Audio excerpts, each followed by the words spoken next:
नमस्कार विद्यार्थी मित्रांनो. नोट्स इन मराठी या आपल्या शैक्षणिक यूट्यूब चॅनलवर तुमचे मनापासून स्वागत आहे. आज आपण बालसभा नावाचा एक धडा अभ्यासणार आहोत.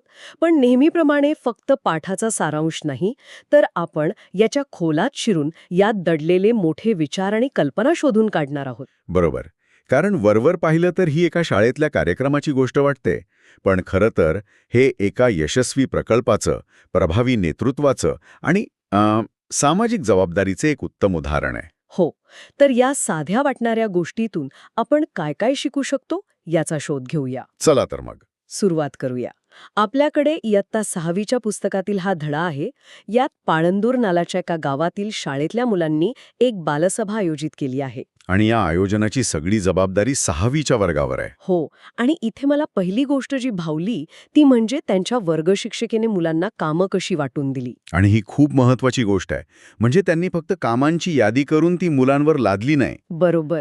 पाठात स्पष्ट म्हटलं आहे की प्रत्येकाला आवडीचे काम मिळाल्याने मुलांमध्ये उत्साह होता. व्यवस्थापन शास्त्रातला हा एक मोठा सिद्धांत आहे की नाही? अगदी. जेव्हा तुम्ही एखाद्या व्यक्तीला त्याच्या आवडीचं काम देता, तेव्हा तो फक्त जबाबदारी म्हणून ते करत नाही. नाही, तो त्यात स्वतःला झोकून देतो आणि मग कामाचा दर्जा आपोआप सुधारतो. हो, आणि म्हणूनच पाठाच्या शेवटी ते वाक्य येतं की अतिशय नियोजनबद्ध झालेल्या बालसभेचे सगळ्या शाळेने कौतुक केले.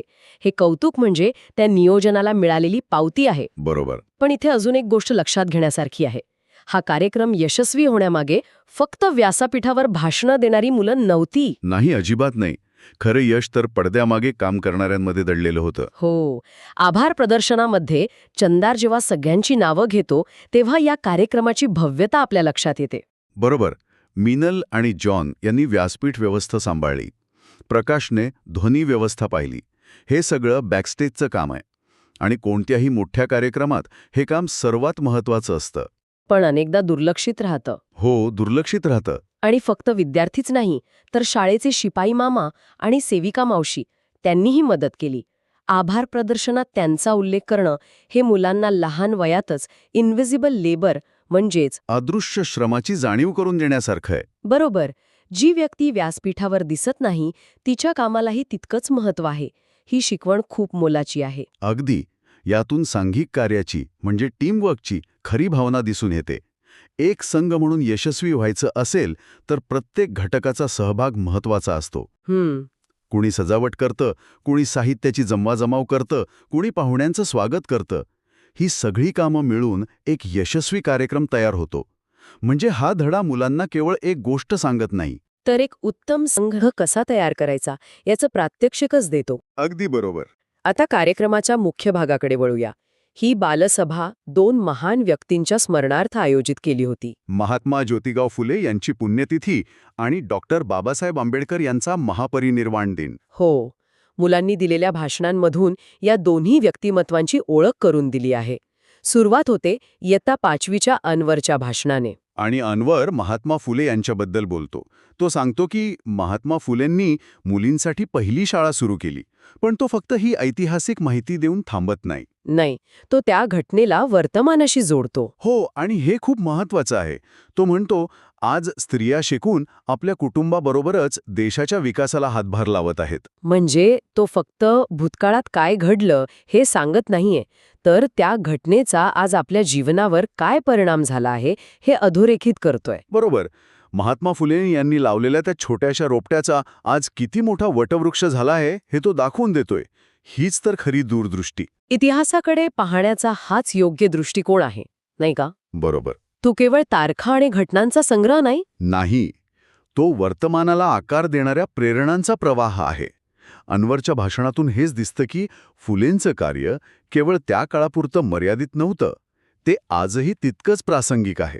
त्यानंतर निलोफर बोलते डॉक्टर आंबेडकरांबद्दल. तिच्या भाषणातला एक मुद्दा मला खूपच प्रभावी वाटला. कोणता? ती म्हणते पुस्तके हेच बाबासाहेबांचे जवळचे मित्र होते आणि वाचनामुळेच त्यांना मनन चिंतन करण्याची सवय जडली. ही एक विलक्षण गोष्ट आहे. आजच्या काळात जिथे माहितीचा एवढा मारा होतोय तिथे मनन आणि चिंतन या 2 गोष्टी कुठेतरी हरवत चालल्या आहेत. खरंय. बाबासाहेबांचं जीवन आपल्याला हेच शिकवतं की केवळ माहिती गोळा करणं म्हणजे ज्ञान नाही. त्या माहितीवर विचार करणं, तिचं विश्लेषण करणं आणि त्यातून स्वतःचं मत तयार करणं ही खरी ज्ञानाची प्रक्रिया आहे. आणि याच ज्ञानाच्या जोरावर त्यांनी भारतीय राज्यघटनेसारखा महान ग्रंथ लिहिला. बरोबर. निलोफर त्यांच्या वडिलांच्या भूमिकेबद्दलही बोलते. बाबासाहेबांचे वडील त्यांना शिक्षणासाठी कसं प्रोत्साहन द्यायचे? हो, आणि त्यांच्या प्रगतीवर त्यांचं किती बारीक लक्ष असायचं हे ती सांगते. यातून कौटुंबिक पाठिंब्याचं महत्त्व समोर येतं. विशेषतः जेव्हा तुम्ही सामाजिक अडचणींवर मात करून पुढे जात असता तेव्हा कुटुंबाचा पाठिंबा हा खूप मोठा आधार असतो. वडिलांच्या विचारांचा पगडा आंबेडकरांच्यावर होता हे वाक्य खूप काही सांगून जातं.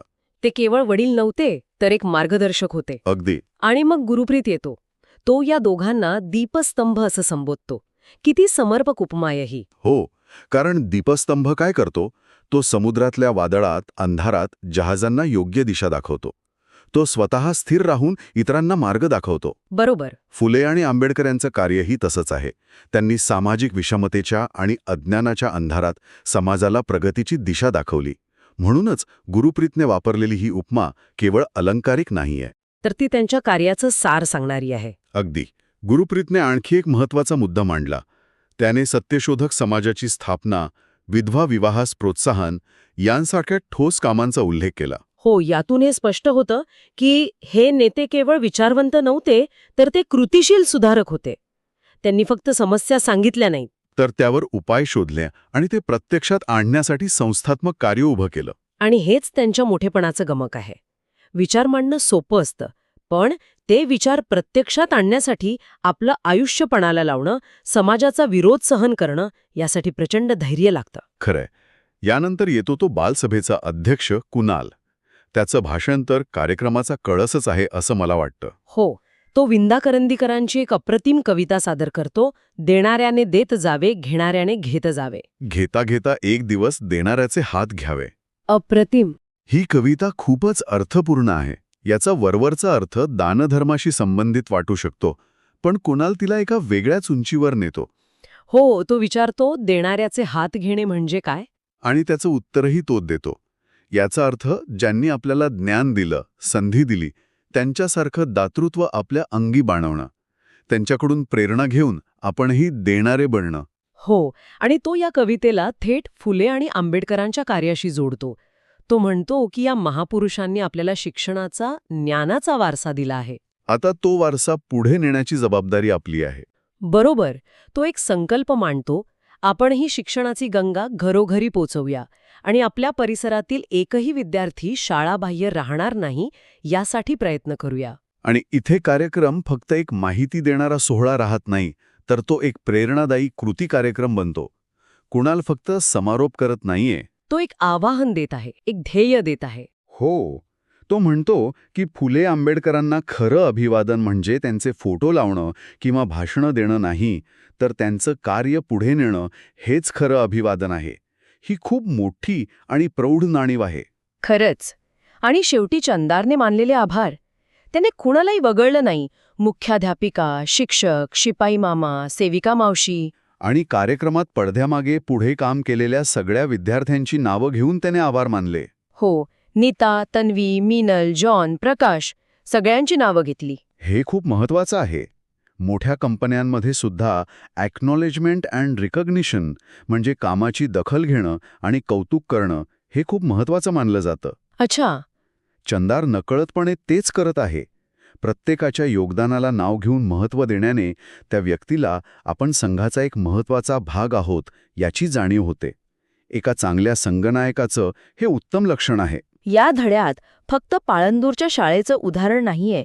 यात दापोलीच्या एका शाळेचाही उल्लेख आहे. हो, उर्मिला माने नावाच्या मुलीच्या शाळेत मुलांनी फुले आणि आंबेडकरांवर आधारित आणखी वेगळे उपक्रम राबवले. हो, जसं की त्यांनी लिहिलेल्या पुस्तकांचं प्रदर्शन भरवलं, नाटिका सादर केली आणि त्यांच्या जीवनावर आधारित प्रसंगचित्रही काढली. यातून आपल्याला एक मोठा धडा मिळतो. तो म्हणजे शिकण्याची प्रक्रिया अधिक रंजक आणि कृतिशील कशी बनवता येईल. बरोबर. पाठात एक खूप महत्त्वाचं वाक्य आहे, रंगमंचावर संधी मिळणाऱ्यांचेच गुण विकसित होतात असं नाही. हा मुद्दा खूप महत्वाचा आहे. हो, कारण नियोजन, सजावट, साहित्य जमवणे यांसारख्या कामांमधनं व्यवस्थापन, नेतृत्व आणि कलात्मक कौशल्यही विकसित होतात. म्हणजे प्रत्येकाला चमकण्याची संधी मिळते. फक्त प्रत्येकाचं व्यासपीठ वेगळं असतं. अगदी बरोबर. म्हणजे कोणी उत्तम वक्ता असेल, कोणी उत्तम व्यवस्थापक असेल, तर कोणी उत्तम कलाकार. प्रत्येकाच्या आत दडलेल्या सुप्त गुणांना वाव मिळतो. आणि शिक्षण म्हणजे केवळ पाठांतर नव्हे, तर व्यक्तिमत्वाचा सर्वांगीण विकास हेच यातून सिद्ध होतं. हेच तर आधुनिक शिक्षण पद्धतीचं ध्येय असायला हवं. अनुभवातून शिक्षण. बरोबर. मुलांना जबाबदारी दिली की ती अधिक जबाबदारीने वागतात, हेच यातून दिसतं. या विचारांमधून आता आपण भाषेकडे वळूया. धड्याच्या शेवटी व्याकरणाचा एक छोटा पण मनोरंजक भाग आहे. कर्ता आणि कर्म. हो, वाक्यातील कर्ता आणि कर्म कसं ओळखायचं याची एक सोपी पद्धत दिलीये. हो. आणि वरवर पाहता हा एक सामान्य व्याकरणाचा नियम वाटतो. पण जर आपण या धड्याच्या मूळ संदेशाशी त्याला जोडलो, तर त्यातही एक वेगळा अर्थ दडलेला दिसतो. अच्छा, कसा? नियम असा आहे की क्रियापदाला कोण असा प्रश्न विचारल्यावर कर्ता मिळतो आणि काय विचारल्यावर कर्म मिळतं. हो. उदाहरणार्थ, श्रीरंगेने बासरी वाजवली. इथे क्रियापद आहे वाजवली. वाजवणारा कोण? श्रीरंग. म्हणजे श्रीरंग कर्ता झाला. आणि वाजवले ते काय? बासरी. म्हणजे बासरी कर्म झाली. बरोबर. सुरू केली. आंबेडकरांनी संविधान लिहिले. विद्यार्थ्यांनी बालसभा आयोजित केली. अरे वा. प्रत्येक ठिकाणी एक कर्ता आहे, जो काहीतरी कृती करत आहे.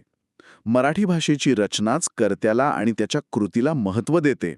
हा व्याकरणाचा नियम आपल्याला नकळतपणे हेच शिकवतो की प्रत्येक क्रियेमागे कर्ता असतो. बरोबर. समाजात बदल घडवण्यासाठी कुणीतरी कर्ता बनून पुढे यावं लागतं. वाव. म्हणजे व्याकरणाच्या एका साध्या नियमाला तुम्ही थेट सामाजिक बदलाच्या कृतीशी जोडलं, हे खरंच खूप लक्षवेधी आहे. भाषेची रचना आणि आपले विचार यांचा खूप जवळचा संबंध असतो. तर मग या सगळ्या चर्चेचा अर्थ काय? हा पाठ फक्त एका शाळेच्या कार्यक्रमाची गोष्ट नाही. तो सांघिक कार्याचा, थोर नेत्यांच्या वारशाचा आणि स्वतःची कौशल्य विकसित करण्याचा एक वस्तुपाठ आहे. मधून, अनुभवांमधून आणि अगदी व्याकरणाच्या नियमांमधूनही मिळतं. ज्ञान हे चहूबाजूंनी मिळवता येतं. फक्त आपली शिकण्याची तयारी आणि योग्य दृष्टी हवी. बरोबर. आणि जाता जाता ऐकणाऱ्यांसाठी एक विचार.